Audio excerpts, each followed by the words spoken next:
నమస్కారం. నిన్న సోమవారం 29 జనవరి 29న మన భారతీయ పరమోన్నత న్యాయస్థానం ఒక తీర్పునిచ్చింది. ఆ తీర్పు న్యాయస్థానమే ఇంతకు ముందు ఇచ్చినటువంటి ఒక తీర్పును సరిదిద్దుకోవడం అని మనం భావించవచ్చు. ఈ తీర్పు అరవల్లి పర్వత శ్రేణుల గురించి అన్నది మీకు బహుశా అర్థమై ఉంటుంది. నేను ఇంతకుముందు ఈ అరవల్లి పర్వతాల గురించి 2 రోజుల క్రితం ఒక వీడియో చేశాను. అందులో నేను కాస్త సంక్షిప్తంగా విశదీకరించాను. కానీ ఈరోజు కాస్త విశాలంగా దాన్ని పరిశోధించడానికి ప్రయత్నం చేద్దాం. ఈ అరవ ఈ అరవల్లి పర్వతాల గురించి మనం మాట్లాడాలి అంటే ముందు ఢిల్లీ అన్న మహానగరం గురించి మాట్లాడవలసిన అవసరం ఉంటుంది. భారతదేశానికి చాలా ప్రాముఖ్యత ఉన్నటువంటి నగరాల్లో ఢిల్లీ మహానగరం అన్నది, ఎందుకంటే మన దేశం యొక్క రాజధాని. కానీ ఆశ్చర్యమైనటువంటి విషయం ఏమిటంటే ఢిల్లీ నగరాన్ని ఈ నాయకులు ఎవరు కూడా అక్కడ ఉన్నటువంటి పర్యావరణాన్ని పట్టించుకోకపోవడం, అక్కడ మాలిన్యమైనటువంటి పొగతో మొత్తం ఢిల్లీ నగరం ఆవహించి ఉండడం, ఆ కారణంగా ప్రభుత్వం చాలా పాఠశాలలకు సెలవులు ప్రకటిస్తున్నటువంటి దుస్థితిలోకి ఆ నగరం దిగజారిపోయింది అని భావించడంలో తప్పేమీ లేదు. ఆ ఢిల్లీ నగరం ఆ వాతావరణ కాలుష్యం వల్ల, ఆ మాలిన్యం పొగల వల్ల మొత్తం చుట్టబడి ఢిల్లీ నగరంలో ప్రస్తుతం ఒక వ్యక్తి 10 మీటర్ల దూరంలో ఉన్నటువంటి ఒక వస్తువును కూడా చూడలేనటువంటి పరిస్థితులు ఉన్నాయి. అంటే ఈ వాతావరణ కాలుష్యం కానీ, ఈ మాలిన్యమైనటువంటి పొగల యొక్క ప్రభావం కానీ ఎంత మూర్ధన్య దశలో ఉందో మీరు అర్థం చేసుకోవచ్చు. అయితే ఈ దశ ఇంతటి దారుణమైనటువంటి పరిస్థితుల్లో ఉన్నటువంటి ఈ ఢిల్లీ నగరం మాత్రమే కాదు,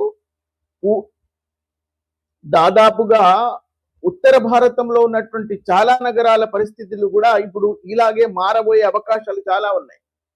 దానికి కారణమే ఈ అరవల్లి పర్వతాలు. ఎందుకంటే ఈ ఢిల్లీ నగరం మొత్తం ఈ థార్ ఎడారి లాంటి ఎడారిగా మారకపోవడానికి కారణం, నగరాలను అంత సురక్షితంగా ఉంచేదే ఈ అరవల్లి పర్వతాలు. ఇవి ఢిల్లీ నగరం నుంచి దాదాపు గుజరాత్ వరకు దాదాపు 11,000కు మించిన పర్వత శ్రేణులు, ఈ అరవల్లి పర్వత శ్రేణులు ఉన్నాయి. ఢిల్లీ నుంచి గుజరాత్ వరకు విస్తరించి ఉన్నాయి.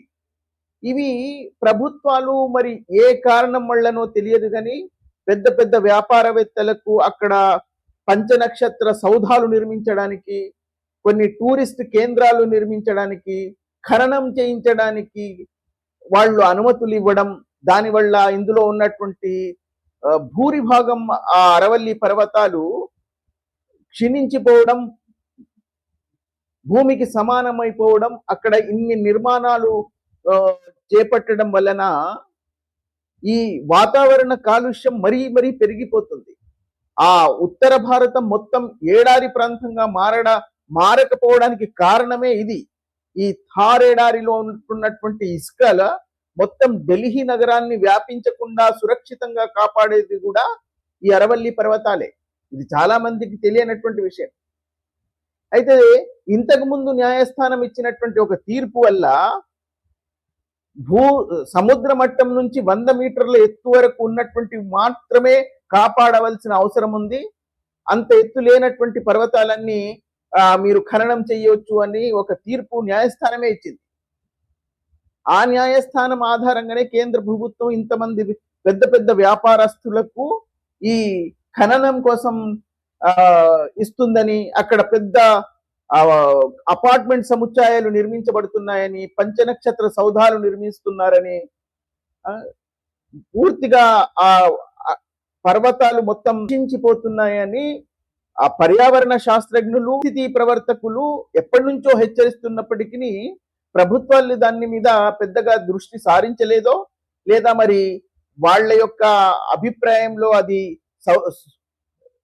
న్యాయస్థానాలు చూసుకుంటాయని భావిస్తున్నారా? న్యాయస్థానం ఇచ్చినటువంటి ఆ తీర్పును ఇప్పుడు ఈ పరిస్థితి ప్రవర్తకులు, పర్యావరణ శాస్త్రజ్ఞులు హెచ్చరిస్తున్నప్పటికీ పరిస్థితి ప్రవర్తకులు ఇంకా జనసమూహం వచ్చి ప్రతిషేధం నడపడం వల్ల బహుశా సుప్రీంకోర్టు కూడా కాస్త దీని మీద అవగాహన కల్పించుకునో లేకపోతే జనసమూహం యొక్క ప్రక్షోభం వల్లనో ఇప్పుడు నిన్న సోమవారం 29 జనవరిన దాన్ని నిలిపివేసింది. ఆ 100 మీటర్ల నియమాన్ని నిలిపివేసింది. గౌరవప్రదంగా చూడవలసినటువంటి విషయం ఇది. ఈ 11,000 పైచిలుకు ఉన్నటువంటి ఈ పర్వత శ్రేణులు, ఇందులో 100 మీటర్ల కంటే తక్కువ ఉన్నటువంటి పర్వత శ్రేణులే 90% ఉంటాయి. అంటే ఒకవేళ ఈ 100 మీటర్ల ఎత్తు అని పరిగణలోకి తీసుకున్నట్లయితే ఆ తీర్పు ప్రకారం దాదాపుగా 90% అరవల్లి పర్వతాలు భూస్థాపితమైపోతాయి. అన్ని కూలబడిపోయి అన్ని ఖననం చేయబడిపోయి అక్కడ అన్ని పంచక్ష నక్షత్ర సౌధాలు నిర్మించబడి పెద్ద పెద్ద అపార్ట్మెంట్ల సముచ్చాయాలు నిర్మించబడి టూరిస్ట్ కేంద్రాలుగా మారిపోయే అవకాశాలు ఉన్నాయి. దానివల్ల దాదాపుగా ఢిల్లీ నగరం యొక్క ఉనికికే ప్రమాదం వస్తుంది. అది మాత్రమే కాదు, మొత్తం ఉత్తర భారతం కూడా ఏడారి ప్రాంతంగా మారిపోయే ప్రమాదం కూడా ఉందని పర్యావరణ శాస్త్రజ్ఞులు, పరివర్తన ప్రవర్తకులు ఎప్పటి నుంచో హెచ్చరిస్తున్నారు. అయినా ఎవరు దాన్ని పట్టించుకోవడం లేదు.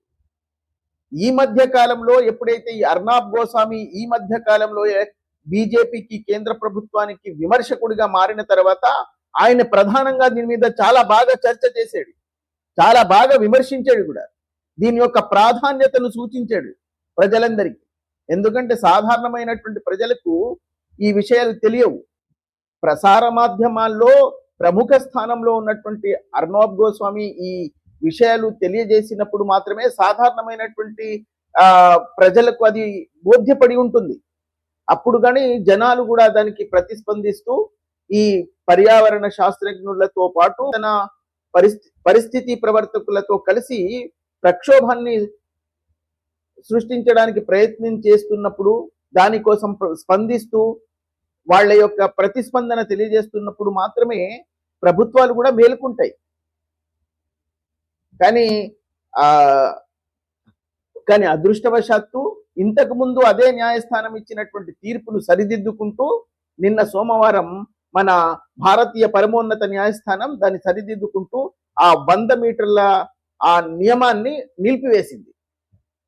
కనీసం ఇప్పుడైనా ఈ అరవల్లి పర్వతాలను సంరక్షించుకోవడానికి భారతదేశంలోని ప్రధానమైనటువంటి ఉత్తర భారత భాగాలను ఏడారిగా మారకుండా ఉండడానికి మనం ప్రయత్నం చేయాలి. అంటే ఈ అరవల్లి పర్వతాలను సురక్షితంగా అలాగే ఉంచాలి. సముద్ర మట్టం నుంచి 100 మీటర్ల ఎత్తు ఉన్నటువంటివి మాత్రమే పర్వతాలని, మిగతావన్నీ ఖననం చేయొచ్చని చెప్పినటువంటి తీర్పు నిజంగా దురదృష్టకరమైనటువంటి తీర్పు అది.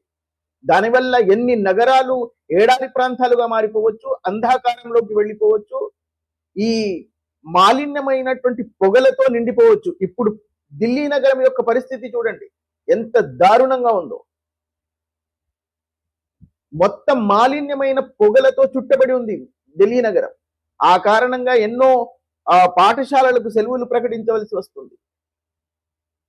ఢిల్లీకి వెళ్తున్నటువంటి వాళ్లకు తెలుసు. ఈ మధ్య నేను వెళ్ళి చూసినటువంటి పరిస్థితి, కళ్ళారా చూసినటువంటి పరిస్థితి అది. ఒక 10 మీటర్ల దూరంలో ఉన్నటువంటి వస్తువును కూడా మనం వీక్షించలేదు. అది కనిపించని పరిస్థితి ఏర్పడిపోయింది ఇప్పుడు ఆ మాలిన్యం పొగ వల్ల. ఇవన్నీ ఎందుకు జరుగుతున్నాయి అంటే ఇలాంటి ఎత్తైన పర్వతాలను ఖననం చేసి కొత్త నిర్మాణాలు చేపట్టడం వల్ల. వాటన్నిటినీ నేను ఎప్పుడూ చెప్తూ ఉంటాను, ప్రకృతి అన్నది మనకు ఎంత సురక్షితత్వాన్ని కల్పిస్తుందో సామాన్యమైనటువంటి ప్రజలకు అర్థం కావట్లేదు. అది భూమి మీద మన ఉనికి ఉంది అంటే ఈ భూమి మీద మనుషులు గాని, జంతువులు గాని, పక్షులు గాని ఉన్నాయంటే ప్రకృతి మాత్రమే దానికి సహకరిస్తుంది. ఈ ప్రకృతి వల్లనే మన మనిషి యొక్క ఉనికి భూమి మీద నిలబడగలుగుతుంది. ఈ వృక్షాలు, ఈ జంతువులు, ఈ పక్షులు, ఇవన్నీ ఈ పర్వత శ్రేణులు మనల్ని సురక్షితంగా నిలుపుతున్నాయి. ఒకవేళ భూమి నుంచి ఇవన్నీ అంతమైపోతే మనిషి ఉనికే లేదు, మనిషి సమాప్తమైపోతాడు. అందుకే ఈ పర్యావరణ శాస్త్రజ్ఞులను గొంతెత్తి ఘోషిస్తున్నా కూడా ఎవరు పట్టించుకోవడం లేదు. కనీసం ఇప్పుడైనా ఈ పరమోన్నత న్యాయస్థానం అర్థం చేసుకుని అది కేవలం నిలిపివేయడం కాదు, దాని మీద కఠినమైనటువంటి ఆంక్షలు నిర్దేశించాలని మనవి చేస్తున్నారు.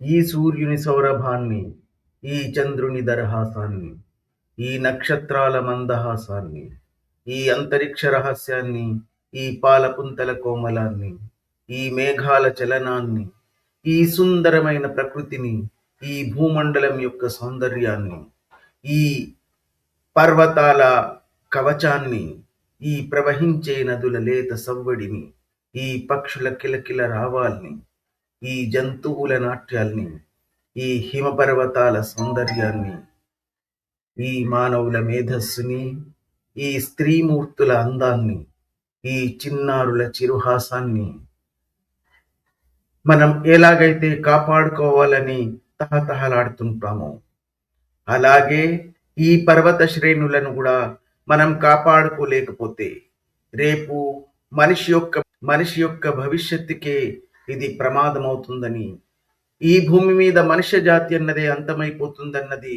బహుశా మనం అర్థం చేసుకోలేకపోతున్నాం.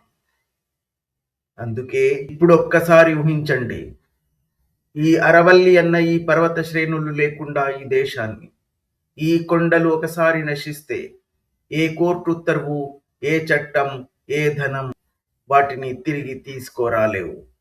ప్రకృతిని చంపే అభివృద్ధి కాదు, అది నెమ్మదిగా జరిగే ఆత్మహత్య. ఇవాళ కూడా మనకు ఒక అవకాశం ఉంది. అరవల్లి కొండలను రక్షించండి.